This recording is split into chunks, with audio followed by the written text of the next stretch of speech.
Hello and welcome to Mustaq Kunnur academy. Dear friends, ಇವತ್ತಿನ ವಿಡಿಯೋದಲ್ಲಿ ನಾನು F C D, F C ಮತ್ತು ಎಸ್ ಸಿ ಅಂದ್ರೇನು ಮತ್ತು ಎಸ್ ಜಿ ಪಿ ಎ ಮತ್ತು ಸಿ ಜಿ ಪಿ ಎ ಮುಖಾಂತರ ಪರ್ಸೆಂಟೇಜ್ ಯಾವ ಥರ ಕ್ಯಾಲ್ಕುಲೇಟ್ ಮಾಡಬೇಕಂತ ನಾನು ನಿಮ್ಮ ಮುಂದೆ ಹೇಳ್ತಾ ಇದ್ದೀನಿ. ನೀವು ನಮ್ಮ channel Mushtaq Kunnur academy first time visit ಮಾಡಿದರೆ ನಮ್ಮ ಚಾನಲನ್ನು ಸಬ್ಸ್ಕ್ರೈಬ್ ಮಾಡಿ, ವಿಡಿಯೋ ಲೈಕ್ ಮಾಡಿ ಮತ್ತು ಬೆಲ್ ಐಕನ್ ಪ್ರೆಸ್ ಮಾಡಿ. ಬನ್ನಿ, ಈಗ first of all diploma result ಬಂದ ನಂತರ ಇದರಲ್ಲಿ 3 ಕ್ಯಾಟಗರಿ ಇರ್ತವೆ. ಫಸ್ಟ್ ಎಫ್ ಸಿ ಡಿ ಅಂದರೆ ಫಸ್ಟ್ ಕ್ಲಾಸ್ ವಿತ್ ಡಿಸ್ಟಿಂಕ್ಷನ್.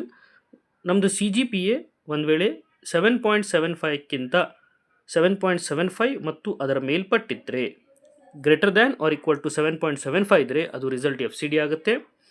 ಒಂದು ವೇಳೆ ನಮ್ಮದು ಸಿ ಜಿ ಪಿ ಎ, ಈಗ ನಮ್ಮದು ಸಿ ಜಿ ಪಿ ಎ 6.75ಲಿಂದ 7.74 ತನಕ ಇತ್ತಂದರೆ ಅದು ಫಸ್ಟ್ ಕ್ಲಾಸ್ ಆಗುತ್ತೆ.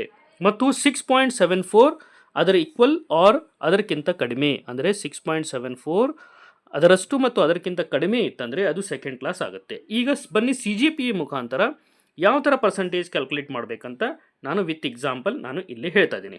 ಈಗ ನಂದು ಸಿ ಜಿ ಪಿ ಎ 8.25 ಇತ್ತಂದರೆ ನಾವೇನು ಮಾಡಬೇಕಂದ್ರೆ ಸಿ ಜಿ ಪಿ ಎ -0.75 ಮಾಡಬೇಕು. This is standard formula.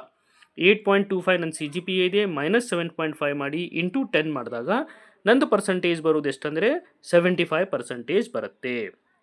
ಈ ಥರ ನಾವು ಸಿ ಜಿ ಪಿ ಎಲಿಂದ ಪರ್ಸೆಂಟೇಜನ್ನು ಕ್ಯಾಲ್ಕುಲೇಟ್ ಮಾಡ್ತೀವಿ. ಈ ವಿಡಿಯೋ ಲೈಕ್ ಆದರೆ ಈ ವಿಡಿಯೋ ಎಲ್ಲ ನಿಮ್ಮ ಫ್ರೆಂಡ್ಸ್ ಜೊತೆಗೆ ಶೇರ್ ಮಾಡಿ. ಮತ್ತು ಇಲ್ಲಿ ನೋಡಿ, C G P A -0.75 into 10 ಇದು ಸ್ಟ್ಯಾಂಡರ್ಡ್ ಪರ್ಸೆಂಟೇಜ್ ಕನ್ವರ್ಷನ್ ಫಾರ್ಮುಲಾ. ಈ ವಿಡಿಯೋ ಲೈಕ್ ಆದರೆ ಎಲ್ಲ ನಿಮ್ಮ ಫ್ರೆಂಡ್ಸ್ ಜೊತೆಗೆ ಶೇರ್ ಮಾಡಿ. Thank you.